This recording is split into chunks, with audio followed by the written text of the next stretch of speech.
हमको छेड़ो उड़ो मत, हम अभी भी छुछुनरे हैं। थोड़ा सा एक बार इलेक्शन लड़ गए हैं तो समाज का जुड़ाव हुआ है ना, तो लोग को ये ना लगे कि यार इसके अंदर नेता का गुण नहीं है, क्योंकि नेता लोग कमरे में करते हैं, मैं तो स्टेज पे हूं ना।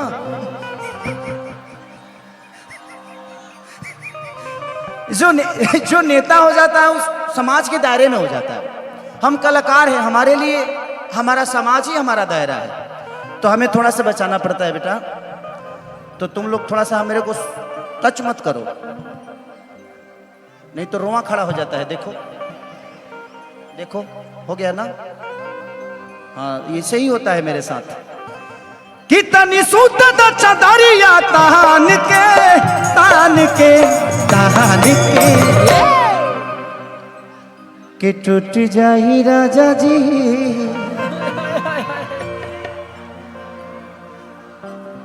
क्या भाभी, आप बहुत हंस रही हैं, आपको ज्यादा मजा आ रहा है ना? कि टूट जाही राजा जी पलंग सागवान के, टूट जाही राजा जी पलंग सागवान के,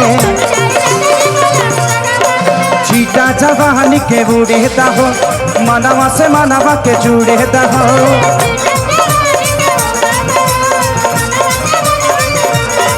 तनी सुत चदरिया तान के अरे तान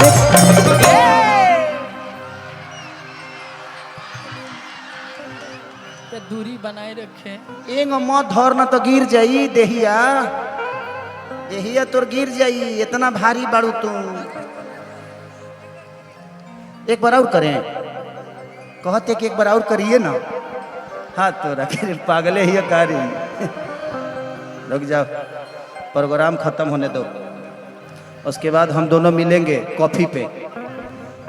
हाँ, ब्लैक कॉफी पियेंगे, उसमें स्टेमिना ज्यादा होता है। कितनी सूत चदरिया तान के अरे तान के। पवन बाबा नहीं खा लौकत हो, बीचे में बड़ो, बीचे में रहवा का।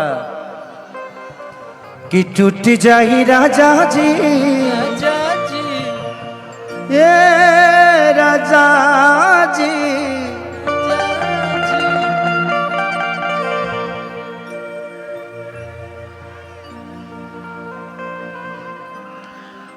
अरे हम मरदे हैं, हमरो अंदर फीलिंग बा। बार बार चार्ज होता मत कर, डांटो तनी, मेहरारू नहीं खे मानत।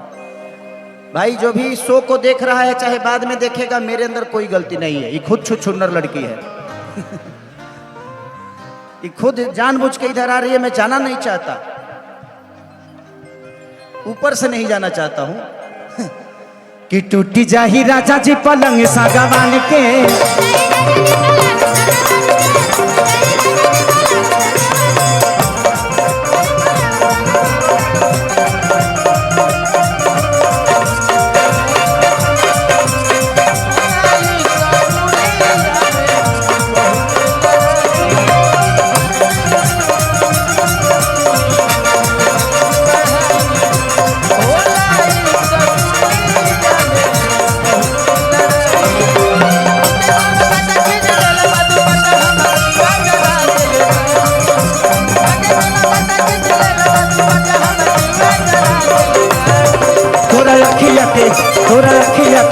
तोरा अखिया के कजरा है जान झगड़ा करा।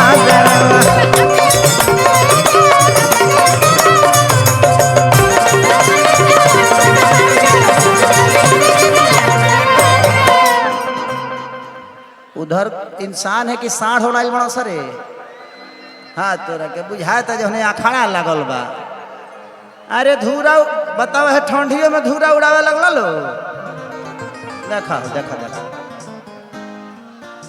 बहुत अच्छा बहुत अच्छा। अपने में रगड़ा सब बाबू, अपने में पोलोल बचा दी है सब। इसीलिए मैं गाना फिल्म में गाया था कि मर्द के जाते बड़ा होले छुछुनर, अपन में हर छोड़ी घरवा में सुनर। बाकी दोसरा के कोठी निहरबे करी कि जब मर्द से मेहरी लड़बे करी तो भतार में जब हरी मरबे करी। भाभी भैया से अगर लड़ाई हो ना 1 घंटे के अंदर मैनेज कर लेने का, नहीं तो दूसर का घंटा जहाँ भइल के कोनो इंस्टाग्राम वाली रील बनावे लगी हो लटक जाइबा पता चल दूसरे जगह रील बना रहा है वो। कि टूटी जाही राजा जी पलंग सागवान के,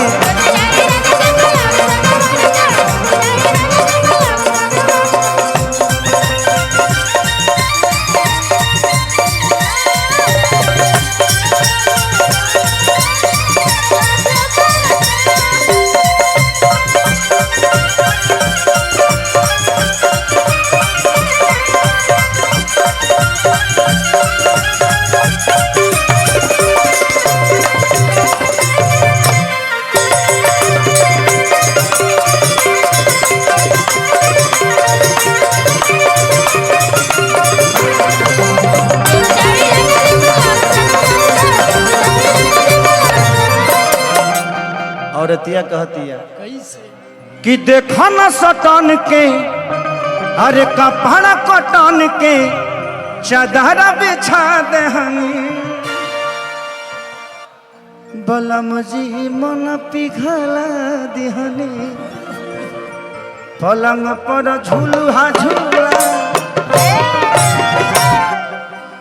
कि देखा न कटन के कपड़ा सटन के चादर बिछा देहनी बलम जी मन पिघला दिहनी।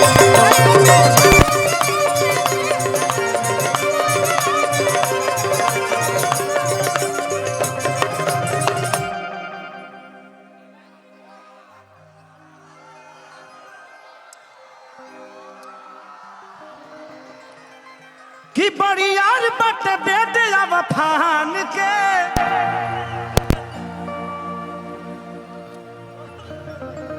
कि बड़ियार बट बेटे अब फान के अरे फान के हाँ हाँ फान के तो टूट जाई राजा जी। मैं आपको एंजॉय कर रहा हूं, आपको एंजॉय कर रही है ना। सबसे ज्यादा आप ही एक ऑडियंस है कि मेरे नजर में है, खूब एंजॉय कर रही हैं आप, अच्छा लग रहा है। क्योंकि ये वक्त जो है ये, क्योंकि कल ना खेसारी मिलेगा यहाँ और ना आप मिलोगे, तो इस रात को यादगार बना के अपने जीवन को 2 घंटा 4 घंटा खुश होने का। लव यू भाभी, लव यू। कि बरियार बट बेटे अब फान के अरे फान के तो टूट जाही राजा जी, राजा जी तो टूट जाही राजा जी पलंग सागवान के, टूट जाही राजा जी पलंग सागवान के।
बहुत अच्छा, जब ना हिसाब से तू हमरा से चिपको तरु हाँ वो हिसाब से लागत है काल हमारे घर में झगड़ा पक्का बा।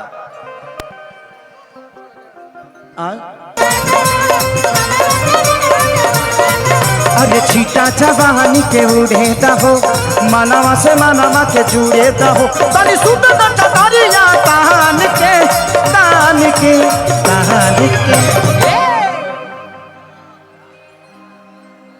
देखो हम शरीफ नहीं हुए हैं अभी,